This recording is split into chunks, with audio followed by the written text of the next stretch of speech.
Ships in the making, bound for a distant shore, world for the taking, men gone forevermore, boarding and setting sail. Sexto Continente, dirigido por el obispo de Orihuela, Alicante, Monseñor José Ignacio Munilla.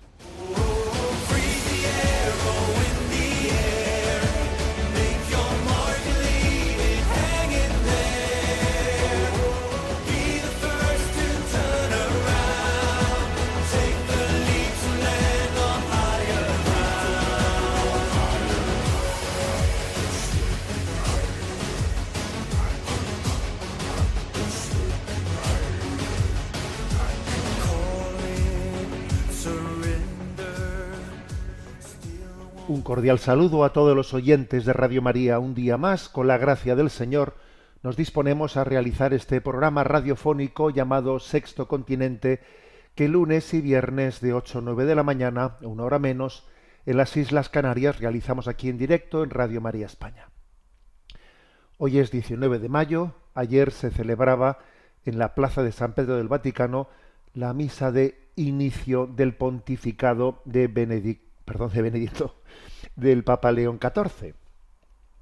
Y creo que en esa homilía que él allí pronunció había una gran expectación, obviamente, para escuchar esa homilía, y hubo una palabra que destacó, una palabra sin duda que fue clave. Voy a poner brevemente, ¿no?, este audio y luego lo voy a comentar.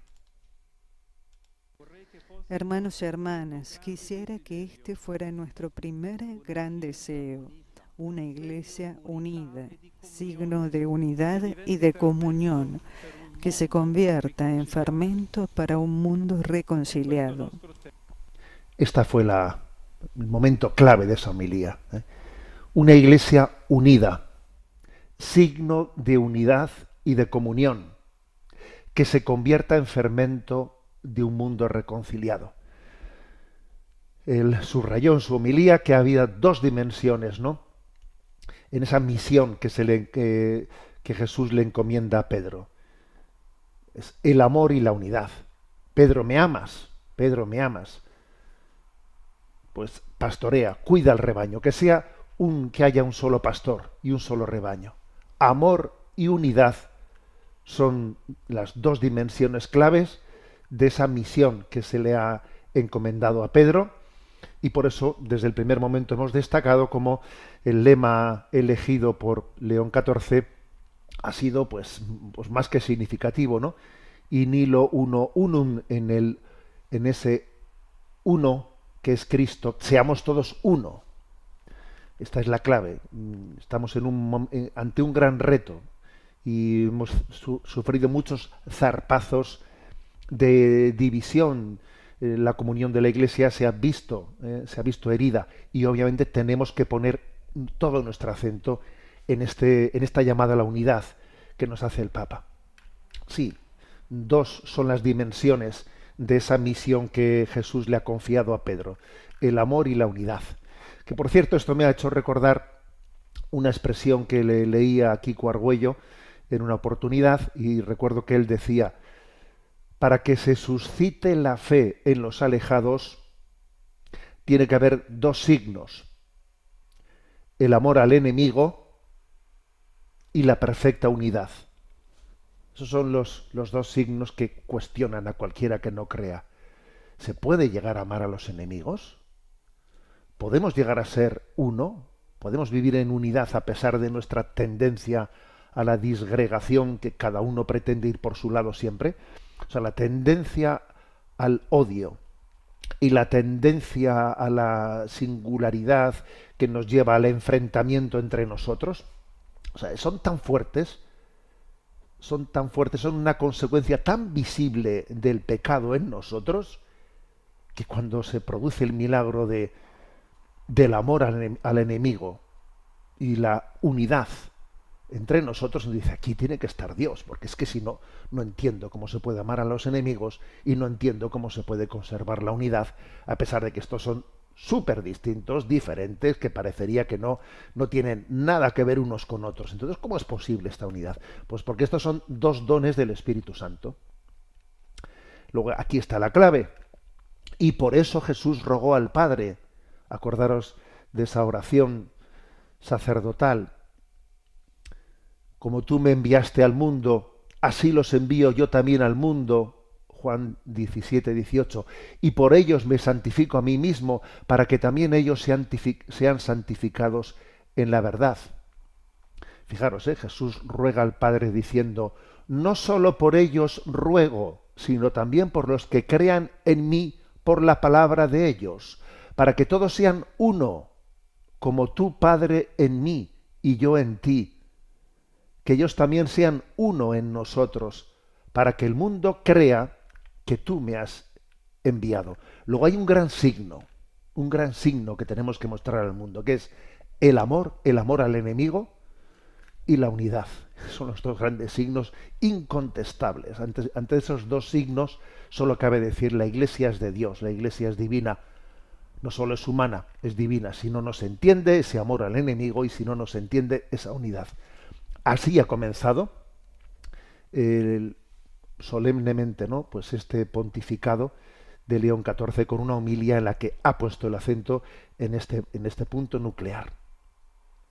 Sexto Continente es un programa que tiene interacción con los que sois usuarios de redes sociales, en Instagram y en Twitter a través de la cuenta @obispo Munilla, en Facebook a través del muro, la página que lleva mi nombre personal de José Ignacio Munilla.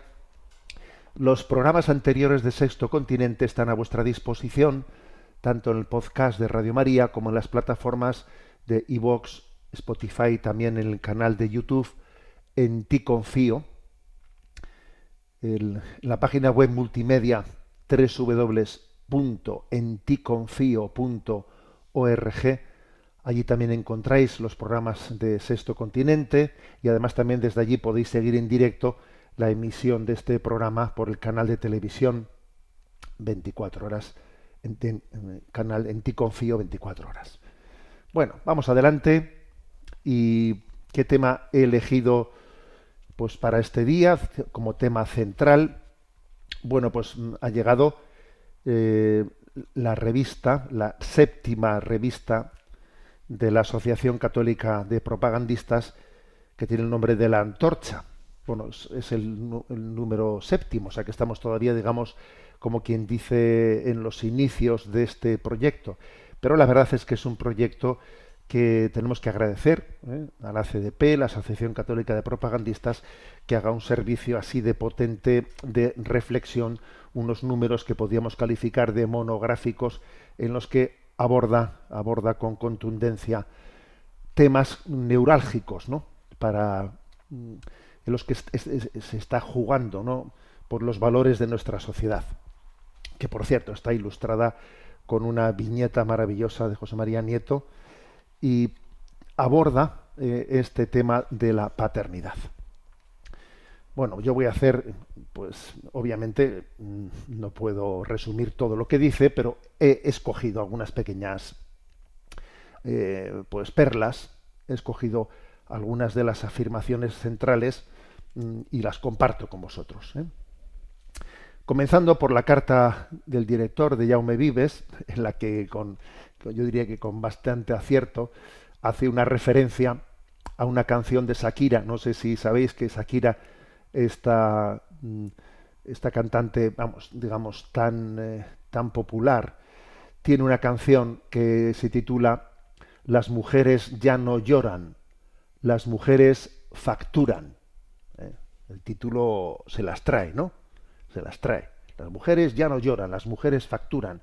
Como si el problema, ¿no?, el único problema que podía tener la mujer, en donde se jugaba, ¿no?, pues su empoderamiento, en donde se jugaba su dignidad, es que, claro, antes el dinero te lo daba el marido, pero ahora que ya, ¿no?, ahora que ya pues facturamos, pues entonces ya se acabaron los lloros, ya no hay sufrimiento, porque yo soy la que consigo el dinero y ya se acabó el problema, ¿no? Ahí estaba todo el problema. Madre mía, si la cosa fuese así, me parece que eso no es así, Y la primera testigo de eso pues era la propia Shakira. Eso de que si uno factura deja de llorar, me parece que eso no corresponde a la realidad. Pero es cierto que ese ha sido el paradigma que pues se ha extendido, y en gran medida la crisis también de natalidad, de la maternidad, está ligada a esto, está ligada a decir, a ver, yo es que tengo que priorizar mi éxito profesional, eso es lo sagrado, o sea, lo sagrado hoy en día es el éxito profesional, eso, todo lo demás, maternidad, proyecto matrimonial, todo lo demás tiene que ser relegado. En donde me juego mi felicidad es en mi proyecto profesional. Ese es, ¿no? Ese es el engaño de este mundo. Así es como se presenta. Y bueno, pues luego, como dice en la carta del director de este número monográfico sobre paternidad, bueno, pues es que es curioso ver pues que si una mujer se dedica a cuidar por dinero a los hijos ajenos en una guardería, pues es un trabajo muy digno. Pero si se dedica a hacerlo gratis en su casa, entonces es una vergüenza, ¿eh? O si alguien pues tiene, es motivo, ¿no?, de orgullo social, pues que una mujer trabaje de chef en un prestigioso restaurante, embolsándose una abultada cantidad de dinero, pero que si prepara para su familia pues la comida sin recibir nómina, pues eso no tiene, eso no le dignifica, lo dignifica si lo hace fuera pagándole dinero, ¿no?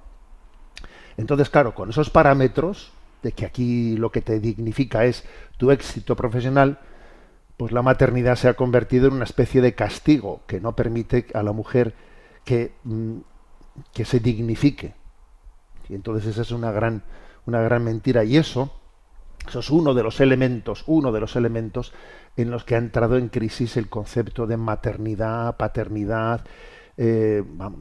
Obviamente ha habido se ha trastocado el conjunto de los valores, hasta el punto de que ya hemos entrado en una crisis antropológica, de ya no terminar de saber quién soy, mi propia identidad entra ya en cuestión, ¿no? Tan grande es el dislate, subraya esta carta del director, tan grande es el dislate que en los últimos 10 años los casos de disforia de género se han multiplicado por 4.000. 4.000, ¿eh? Entonces, pues me parece que saludamos, ¿no?, el hecho de que se haya decidido pues hacer este número monográfico, ¿no?, sobre la paternidad. Dentro de este número hay un artículo interesante que hace un poco historia de dónde vienen, ¿no?, estos lodos, de aquellas lluvias vienen estos lodos. Entonces, Jorge Soleil, que es economista y escritor, escribe un artículo sobre lo que fue la Revolución del Mayo del 68, de la cual pues tenemos todavía muchos influjos, ¿no? Fue una revolución, la del Mayo del 68 de Francia, que se desató de repente, nadie la veía venir, pero es verdad que no tuvo muchas consecuencias políticas, porque llegó el general de Gaulle y puso a todo el mundo en su sitio, y parece que las consecuencias políticas fueron casi que no se apreciaron. Pero mírate tú por dónde que aquello había calado, aunque políticamente no consiguió revertir el orden de Francia, pero aquello había calado, y los revolucionarios del 68 se convirtieron poco a poco en dueños de la cultura y del corazón del establishment, del corazón y de los valores de quienes iban a ir conformando el futuro de la sociedad, ¿no?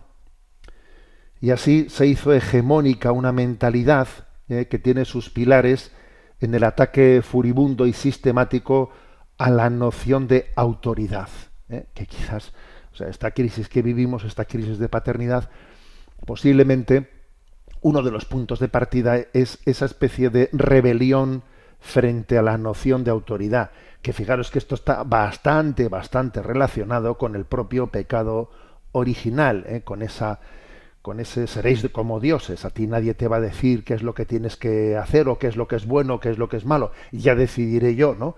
Es la rebelión frente a la autoridad, frente a la paternidad. Mayo 68 se presenta como una propuesta de hacer lo que nos dé realmente la gana, ¿no? Y entre esos famosos lemas del mayo del 68, que sabéis que hay pues toda una colección de cuáles fueron los lemas, cuáles fueron los grafitis que se difundieron, etcétera, ¿no? Uno de ellos es: la naturaleza no ha hecho ni servidores ni amos. Yo no quiero dar ni recibir órdenes. Nada. Esto, o sea, la naturaleza no ha creado eso. Somos nosotros los que lo hemos hecho, ¿no? Pues claro, si comienzas por decir eso, que la naturaleza no ha hecho ni servidores ni amos, es una especie de anarquismo naturalista, ¿no? Entonces, claro, obviamente la revolución del mayo del 68 se ceba contra toda autoridad. Por ejemplo, contra los profesores. Otro de los lemas del mayo del 68 fue: olvidad todo cuanto os han enseñado y comenzad por soñar. Cread comités de sueños. Otro de los grafitis, ¿no? Del mayo del 68. Cuando se examinen, responded con preguntas. Es una especie de rebelión frente a cualquier tipo, ¿no? de autoridad.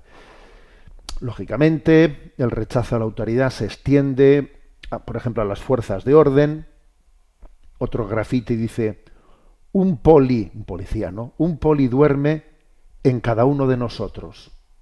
Hay que matarlo. Entonces, hay que matar esa figura que supone alguien que impone el orden. Y obviamente esa rebelión frente a la autoridad llega a la figura del padre. Vaya que se llega a la figura del padre, porque, claro, esa figura del padre representa la autoridad desde nuestra más tierna infancia, ¿no? Entonces, pues lo que se pretende es que desde esa ausencia del padre, desde esa ausencia de la autoridad, también se declare la muerte de Dios, y todo esto está conllevado en el desprestigio de cualquier tipo de autoridad, y que sea mi gana, que sea mi deseo, que sea mi sueño el que defina la realidad y el que establezca la legalidad, ¿no? Entonces, esta es una gran crisis, la gran crisis que se ha generado frente a la autoridad, ¿no? Y claro, hay que reconocer que los tiros de esa gran crisis, claro, estaban dirigidos estaba bien diseñada la estrategia, porque claro, estaban dirigidos a algo nuclear. Porque hay un texto ahí de San Pablo en su epístola a los Efesios que dice, ¿no? Me pongo de rodillas ante el Padre, de quien toma nombre toda familia en los cielos y en la tierra. O sea, es decir, claro, que existe una paternidad, existe una autoridad que en última instancia viene de Dios. Entonces, si yo lucho contra toda autoridad, si yo me rebelo frente a toda autoridad, en el fondo me estoy rebelando frente a Dios, autor de toda paternidad, autor de toda paternidad. Fijaros que, claro, alguno dirá, ya, pero esa rebelión del mayo del 68 quizás era la consecuencia de que se había ejercido, ¿no? Pues igual una paternidad, una autoridad de una forma poco empática, que no se había cuidado debidamente, ¿no? las relaciones, y entonces se produce un efecto rebote, ¿no? Claro, por supuesto, siempre existirá el pecado en la manera también de ejercer la paternidad, ¿no? Pero fijaros bien que uno tiene que ver lo que es la historia. Y el padre cristiano, o sea, el concepto cristiano de paternidad, se sitúa en un medio virtuoso, o sea, en un equilibrio de virtud entre la paternidad entendida a la musulmana, donde no existe, ¿no? ese mínimo de empatía, o una paternidad a la musulmana, o incluso a la antigua Roma, donde el padre disponía del resto de los miembros de la familia como si fuesen posesión suya. La paternidad de la Roma pagana, el padre era dueño de la familia como si fuese dueño de los muebles, vamos. O sea, tenía una capacidad de tener un dominio despótico. Y el cristianismo cambió ese concepto de paternidad, ¿eh? O sea, ese concepto de paternidad de la Roma despótico en el que se cosificaba la familia, pues fue el cristianismo el que lo humanizó, el que subrayó que en el fondo la fuente de la paternidad es el amor, no meramente una patria potestad, fue el amor, ¿no? Luego estaba diciendo que el concepto cristiano de paternidad está se sitúa en medio, in medios virtus, ¿no? Como se dice, en medio está la virtud, en medio entre ese concepto de paternidad despótica de la antigua Roma y también del Islam, y frente al otro extremo que es el de la ausencia del padre, característica de la posmodernidad, que claro, la posmodernidad tiene una orfandad y una carencia de padre tremenda. Entre esos dos extremos, entre esa carencia de paternidad de la posmodernidad y esa paternidad despótica de la antigua Roma, claro, pues la verdad es que la visión cristiana de la paternidad es verdaderamente equilibrada. Luego, claro, siempre habrá pecados personales en la manera de ejercerla, pero la visión de paternidad es maravillosa, ¿no? Luego, cuando Mayo del 68 se congratula de que hemos matado al padre, la verdad es que tendrá que reconocer, Mayo del 68, que en realidad no nos hemos liberado, sino que nos hemos desheredado. Eso es lo que ha ocurrido, ¿eh? Es una frase de Bellamy, dice, en realidad no nos hemos liberado, nos hemos desheredado. Has matado al padre y nos hemos desheredado, señores, pues sí que hemos hecho algo. Entonces, claro, vista la crisis que ha llegado después del mayo del 68, vista esa crisis de la ausencia de paternidad y de la orfandad moral, pues claro, ahora nos echamos las manos a la cabeza y decimos, madre mía, pero ¿a dónde hemos ido? ¿A dónde hemos ido? Y, por cierto, en este artículo se hace referencia, yo recuerdo que en aquellos años lo comenté aquí en Radio María, a un discurso que pronunció Sarkozy, quien fue presidente de Francia entre el año 2007 y 2012. Sarkozy en el año 2007 pronunció un conocido discurso supercrítico contra el mayo del 68. Supercrítico, vamos, tan crítico que lo que venía a decir que es hora de enterrar mayo del 68, porque decías que las consecuencias están siendo nefastas, ¿no? Fijaros, voy a leer un párrafo de ese discurso. Los 68istas proclamaron que todo estaba permitido, que se había acabado la autoridad, que se había acabado la cortesía, que se había acabado el respeto, que no había nada grande, nada sagrado, nada admirable, no más reglas, no más normas, no más prohibiciones. Y concluía Sarkozy, la cuestión es si el legado del mayo del 68 debe perpetuarse o debemos de liquidarlo de una vez por todas. Fijaros, lo que dijo Sarkozy allí en el año 2007, porque se daban cuenta de que, claro, que eso había generado una falta de valores tremendo, ¿no? Esto fue un discurso memorable, pero lo curioso es que todo el mundo hizo el comentario, fue un discurso que fue redactado por un tal Patrick Buisson, porque estas cosas al final siempre se saben, diciendo, ¿y quién le ha escrito a este hombre este discurso? Todo pintaba que desde luego de él no podía haber nacido. Entre otras cosas, porque claro, el comentario fue, eso que ha dicho Sarkozy no es creíble con su vida, porque su propia vida es una contradicción hacia esa capacidad crítica que él está teniendo. Pues Sarkozy tuvo 3 matrimonios y un montón de relaciones afectivas públicas, de infidelidades, o sea, un desastre de vida consumada. Entonces, claro, esa crítica que hace él al mayo de 68, claro, es una crítica que en la letra, la música y la letra no conjugan absolutamente, como diciendo, oye, tú con tu vida estás contradiciendo esa crítica. En el fondo, tu vida, tu desastre de vida es una prueba más de que el mayo del 68 en el fondo te ha contagiado a ti también, ¿no?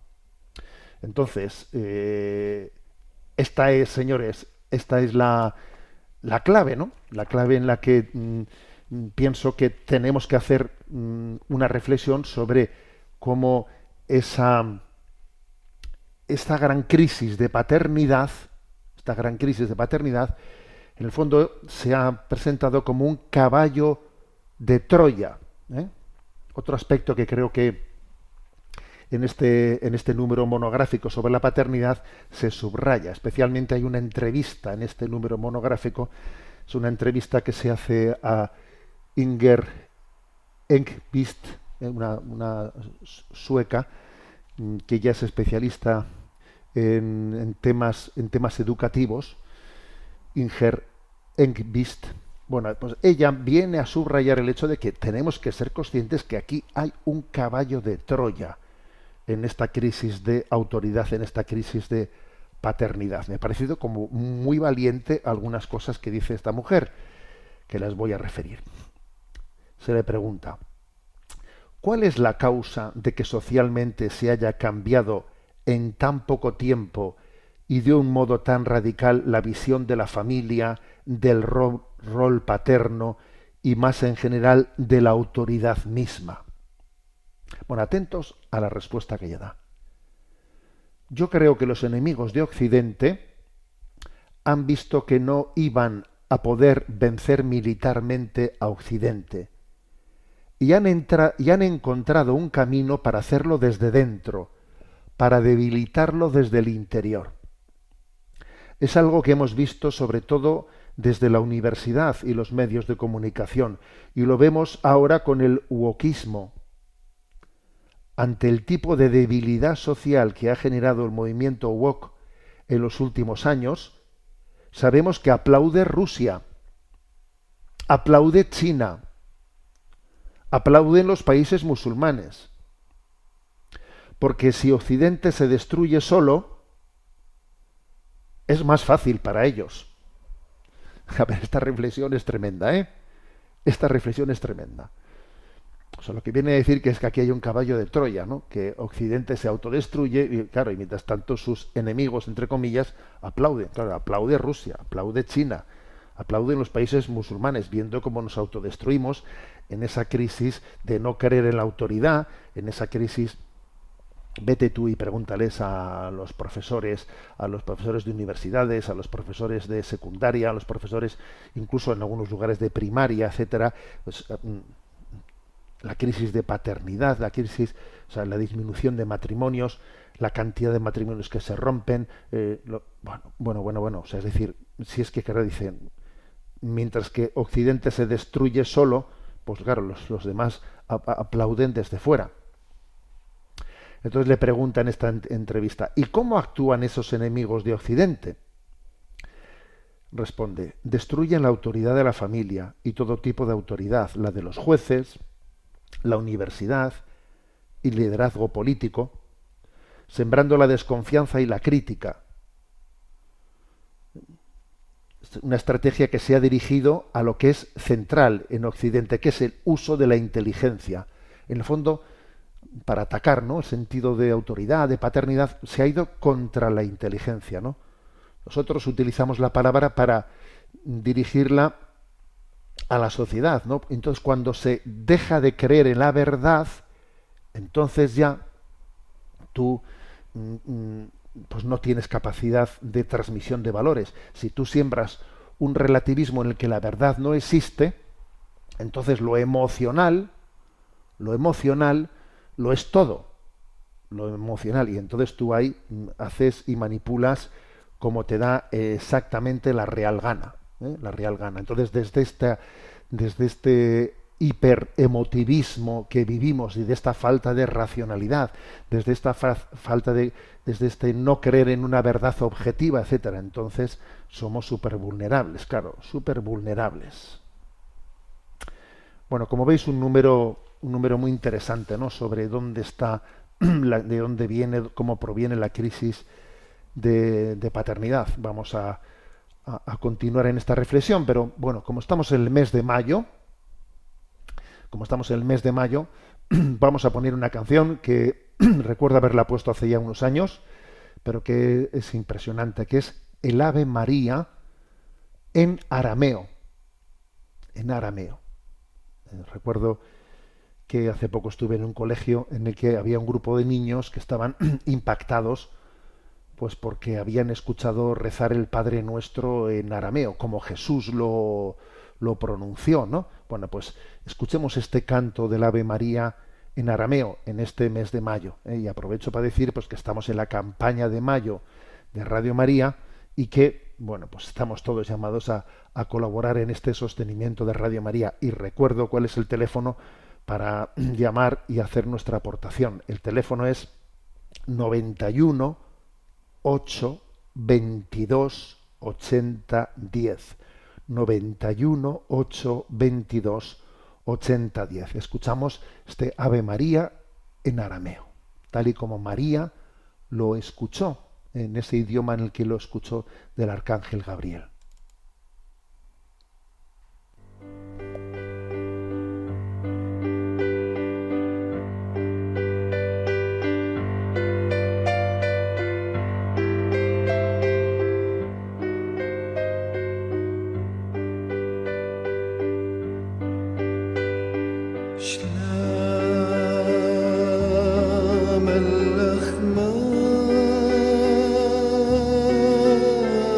Maria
Seguimos en esta edición de Sexto Continente comentando el número 7 de la Antorcha con el tema monográfico de la paternidad que ha sido publicado pues recientemente. En él también se dan en distintos lugares cifras que por su objetividad obviamente nos impactan, ¿no? Como es el hecho de que en España la tasa de nupcialidad ha caído a casi la mitad entre 1976 y la actualidad, ¿eh? O sea, ha caído a la mitad la tasa de nupcialidad. En 1976 el 90% de los españoles mayores de 25 años se casaban. O sea, el 90% se casaban, ¿eh? Hoy menos del 50%, ¿no? Y además, entre los que se casan, la mitad acaban separándose, o más de la mitad, ¿eh? Hasta el 60% acaban separándose. También, por otra parte, el catastrófico hundimiento de la natalidad, ¿eh? Pues, fijaros, el 1,12 por 12 hijos por mujer en España es casi un 50% por debajo de la tasa de reemplazo que se necesita, ¿eh? Otros datos que aquí también se dan, que entre 3,5 millones, 4 millones de hijos en España pues han sufrido la ruptura del matrimonio de sus padres desde el año 1976, ¿no? Y además es notorio que hay una conspiración del silencio para no hablar de esto. Es curioso, ¿eh? Que la cultura woke, que sobre todo parece que está especialmente centrada en buscar la categoría de víctimas de minorías que son víctimas, pues en realidad está ocultando la existencia de estas víctimas, ¿no? Víctimas de la revolución sexual, víctima de la crisis de paternidad, ¿eh? Entonces, pues esto es lo que hay, ¿eh? O sea, aquí hay unos datos que son muy clarificadores en este número. Pero bien, vamos adelante porque también creo que merece la pena subrayar, entre otras aportaciones, hay un artículo sobre el nuevo orden mundial, la mentalidad. La mentalidad es una entrevista que le hacen a Fernando Paz, historiador y divulgador, y él habla de la mentalidad de este nuevo orden mundial que obviamente está claramente alineada en esta crisis, en los valores, en los antivalores que llevan a una crisis de la paternidad, ¿no? Hay un intento global para impedir que las personas formen una familia y que sea la familia el eje, ¿no? El eje central, la célula básica de la sociedad. Es obvio que existe, ¿no? Que lo que sobre todo se quiere poner es al Estado y a los valores del nuevo orden mundial en el centro de todo, ¿no? Es una crisis que ha llevado a una revolución antropológica. Estamos en una especie de crisis de civilización occidental que se caracteriza por idolatrizar el globalismo, el nuevo orden mundial, que, bueno, pues tiene, digamos, de dónde parte esa ideología nueva. Pues dice, es heredera de la filosofía de la sospecha de finales del siglo XIX y comienzos del XX, de esos padres de la sospecha que fueron Marx, Freud y Nietzsche, ¿eh? Y que han ido conformando pues una crisis de pensamiento. La mentalidad actual, la mentalidad progre, podríamos llamarla, ¿no? Es teóricamente marxista, prácticamente es liberal y psicológicamente es freudiana. En realidad tiene estos tres componentes, ¿no? A mí, los que sois seguidores en redes sociales de esa reflexión que suelo enviar, me habéis escuchado en más de una oportunidad hacer una descripción de la ideología de nuestro tiempo, definiéndola con los siguientes rasgos, ¿no? La mentalidad progre es filosóficamente relativista, espiritualmente es gnóstica, nueva era, ¿no? Ideológicamente es marxista, económicamente es capitalista, y psicológicamente es freudiana. Entonces, digamos que esta es la ideología, ¿no? La ideología que ha triunfado, que en el fondo esa división que había tan grande anteriormente entre el marxismo y el capitalismo, esa división se ha superado. Digamos que dejémonos de historias. Se ha superado. En el fondo, no en vano, no es casualidad que gran parte de los neoliberales del siglo XX y XXI procedan del marxismo. Al final ha habido una especie de como pacto entre el marxismo y el liberalismo en este pensamiento único dominante. Bien, y obviamente, como es lógico, y también como era necesario, ¿no? La revista La Antorcha, en este número sobre la paternidad, aborda también la crisis de este concepto de autoridad, de paternidad, en el seno de la familia, ¿no? Porque lo que viene a subrayarse es que sin la figura del padre no puede darse el desarrollo humano integral. Esto especialmente, hay un artículo dentro de este número monográfico que se hace una entrevista al doctor Martín Echavarría, que es catedrático de Psicología General de la Universidad Abat Oliba, CEU, de Barcelona. Además de ser decano de la Facultad de Psicología, doctor en Filosofía por el Ateneo Pontificio Regina Apostolorum, etcétera. Bueno, pues la verdad es que un catedrático de psicología muy interesante, digno de seguir sus reflexiones, sus charlas, el doctor Martín Echavarría. Lo repito para quien quiera seguir un poco la pista de dónde poder tomar fuentes de formación en nuestra vida. Entonces, bueno, pues él en este número monográfico hace una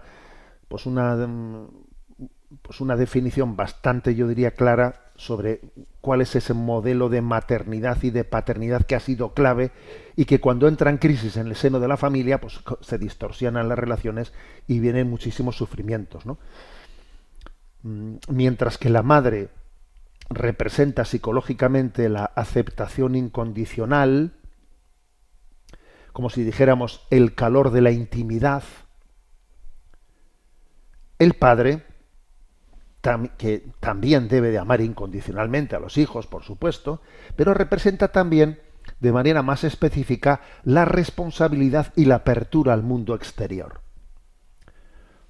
O sea, en esas relaciones afectivas que se crean en el seno de una familia sana tiene, pues por una parte, ese componente de amor materno, que es un amor incondicional que le da un calor de intimidad, y un amor paterno que al mismo tiempo añade otro factor, que es el de la responsabilidad y la apertura al mundo.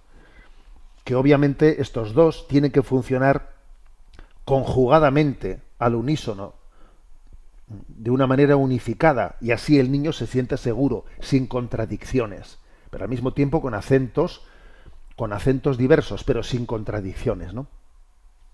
En la primera infancia, el padre tiene en cierto modo un papel subalterno al de la madre, y funciona sobre todo como un sostén de esta en el primer momento de la infancia.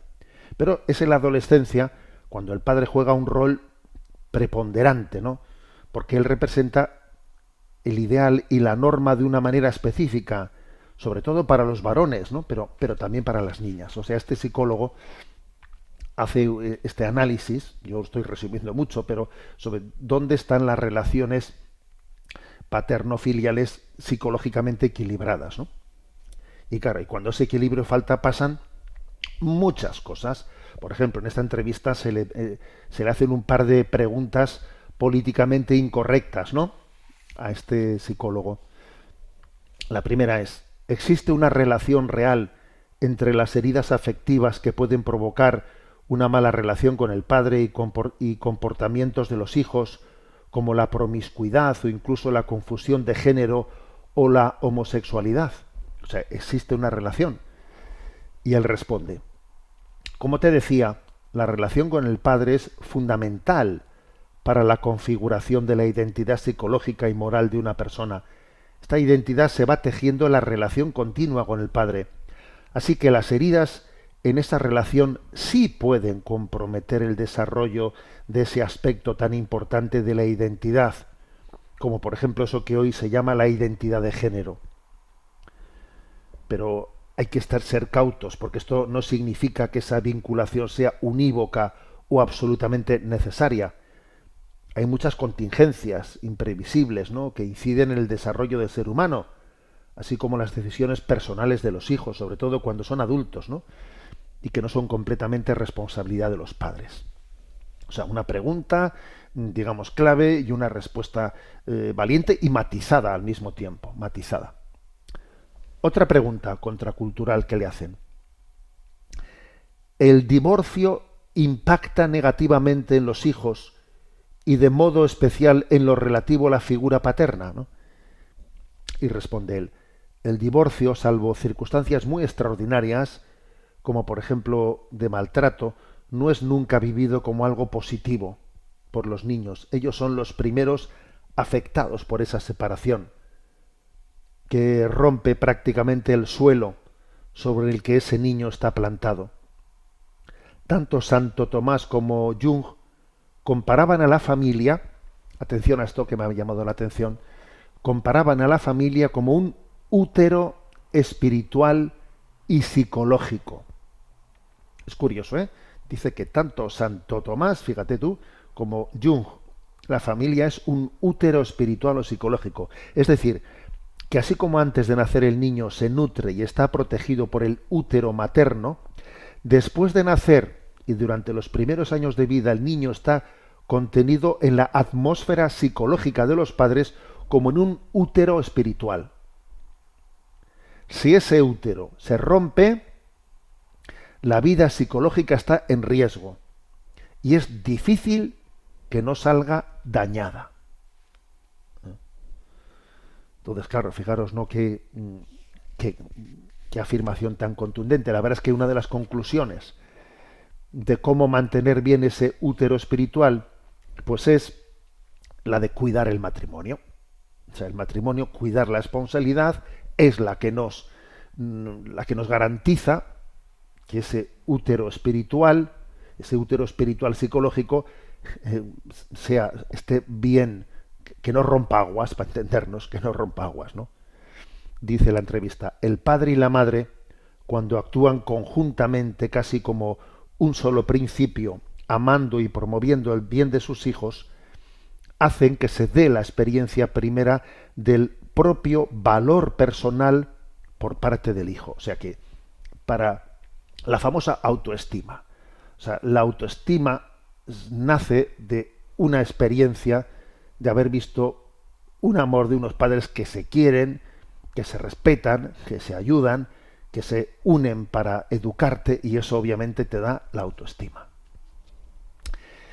Son muchas las cosas interesantes, ¿no?, que en este número de la paternidad, al cual estoy dedicando una presentación, y sé que me saltó muchas cosas interesantes, pero bueno, como es imposible que lo hagamos todo, y además también está, quien quiera verlo online puede recurrir, ¿no?, a la lectura online de este número de la Antorcha.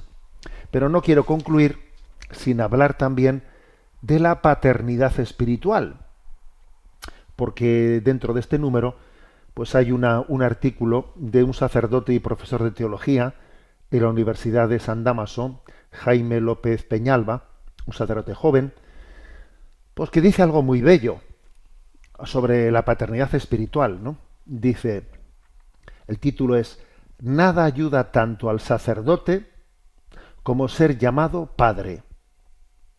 La verdad es que es una frase con la que me identifico plenamente. Cuando alguien te llama padre en el sentido espiritual, a veces al obispo se le pregunta mucho: ¿cómo le llamamos? Le llamamos monseñor, no monseñor. Bueno, yo a la gente le suelo decir: usted no se haga lío y llame como quiera. Pero es cierto esto que dice, que nada te ayuda tanto como que te llamen padre.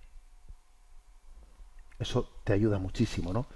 Porque obviamente te está recordando lo que dice San Pablo a los Efesios, ¿no? Doblo las rodillas ante el Padre, de quien toma nombre toda paternidad en el cielo y en la tierra. Obviamente te conmueve que te llamen padre, porque eres consciente de que ese nombre, ese reconocimiento espiritual no está fundado en ti, sino en la sacramentalidad de tu vocación, que te permite que te llamen padre espiritualmente, ¿no?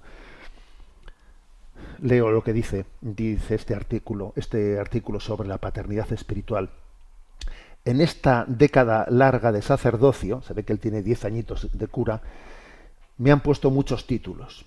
Me han llamado acompañante espiritual, y aunque reconozco las verdades y las bondades de la idea, me parece que se queda corta. Me han dicho don Jaime, y con el vocativo se ve la dignidad sagrada tomada de la santidad de Dios, pero también se ve su insuficiencia. No me da miedo reconocerme como un director espiritual de tantos, porque yo mismo me doy cuenta de que la necesidad que tengo es de orientar y redirigir mi propia vida. Nunca solo y siempre acompañado, pero no basta. Me gusta muchísimo más ser cura, ni más ni menos, que significa cuidar. Pero nada ayuda tanto como ser llamado padre. Porque la primera misión del padre es hacer crecer. Esto lo decía el Papa Francisco. Decía que San José era imagen de la paternidad espiritual, porque él cuidó lo que no engendró. Esa es la paternidad espiritual. Aparece como un padre que pone nombre al hijo, como lo hizo San José con el mismo Jesús. La primera misión del padre es hacer crecer, acompañando a un converso en sus primeros pasos temblorosos, avivando el fuego del espíritu, pues en los matrimonios. Y la segunda misión del padre es proteger, como lo hizo San José también, que fue custodio. Porque alrededor de la familia siempre rondan fieras ideológicas, morales, existenciales. Luego, un padre tiene que proteger a sus hijos desenmascarando las ideologías que nos hacen daño, rebatiendo los errores, o sea, ayudando a tener capacidad crítica. Y no os ajustéis a este mundo, sino transformaos con la renovación de la mente. O sea, un padre tiene que combatir para que no te roben el corazón de tus hijos, porque es que las ideologías, para cuando quieres enterarte, te han mundanizado. El padre tiene que ayudar a crecer, pero al mismo tiempo tiene que proteger. Porque es que es así, porque lo contrario sería ser ingenuos, no darnos cuenta de que yo recuerdo más de una vez, pues algunos padres, unas madres, ¿no? Pues que en mis años como párroco, que vienen y se desahogan y me decía una madre, es que me han robado mis hijos. Me acuerdo que me lo decía entre lágrimas una madre cuyos hijos habían entrado en la droga, ¿no? Se daba cuenta cómo me han robado mis hijos, ¿no? O sea, la paternidad espiritual está llamada a hacer crecer, pero también a proteger, que es que tiene que haber un garrote. El buen pastor tiene un garrote, ¿sabes? Y el garrote también está para zurrar a los lobos. Y hay que utilizar el garrote con los lobos. Ser padre es vivir atento, ¿no? Es vivir atento a tantas dificultades para poder llorar con los que lloran y reír con los que ríen. Eso forma parte de la paternidad, ¿no? También para compartir las alegrías, porque obviamente, ¿no? Cuando uno lucha contra las fieras, luego pues goza tremendamente, ¿no? Cuando se ve. Luego, vamos a ver, es que la paternidad espiritual también es clave. Y obviamente, cuando esa ideología del mayo de 68 cuestiona toda autoridad, cuestiona toda paternidad, claro, eso hace que entre en crisis no solo la paternidad de biológica, espiritual de los padres en los matrimonios, también la de los sacerdotes, porque en el fondo las vocaciones todas entran en crisis al mismo tiempo. O sea, no es que haya una vocación ha entrado en crisis, pero las demás no. Eso no ocurre nunca en la vida de la Iglesia. En la vida de la Iglesia las vocaciones o han entrado todas en crisis o se han ido recuperando todas. Y esto ha sido así siempre y así va a ser. La crisis de vocaciones al sacerdocio va de la mano de la crisis de vocaciones al matrimonio, ¿eh? Y cuando se recupere una, se recuperará la otra, porque en el fondo no es que haya una especie de entiendo una vocación pero no entiendo la otra. No, lo que no entiendo es el concepto de vocación, lo que no entiendo es el concepto de que Dios es la fuente de toda paternidad. Bueno, pues me parece, ¿no?, que este número de la Antorcha, que como digo tiene muchos artículos y yo he elegido unas cuantas así perlas sueltas, pues os animo a que lo leáis, os animo a que podáis hacer de él, ¿no?, pues una fuente de formación y de inspiración. Tenemos el tiempo cumplido. Me despido con la bendición de Dios Todopoderoso, Padre, Hijo y Espíritu Santo, descienda sobre vosotros. Alabado sea Jesucristo.